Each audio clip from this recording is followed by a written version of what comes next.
Pass this on the lenses of your glasses and remove all the scratches. Do you know what concerns people with glasses the most? The scratches on the glass and the constant tainting. The glass lenses can become dirty and scratched easily and distort the view, which is enough to make a person go mad. This is why you need to clean your glasses regularly, but do you know what the best method is? Cleaning with water is messy and time-consuming. While wiping your glasses with your shirt leaves scratches on the lenses. Luckily for you, we have a few simple methods that will make your glasses look brand new. Toothpaste. Regular toothpaste is also great for removing scratches and dirt from your glasses. Put a bit on the lenses and rub with a piece of cotton in a circular motion, then wash the glasses under running cold water. Baking soda.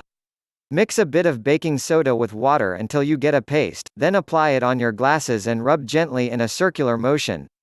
Rinse with cold water in the end and voila! Your glasses will look as good as new. Best method for scratches. If you need to remove scratches on your glasses, here's what you can do. Put some toothpaste on both sides of the lens, then spread it nicely with a bit of paper towel rubbing in a circular motion. This will polish the lens nicely. Afterward, wash the lenses with cold water and dry them on paper towels.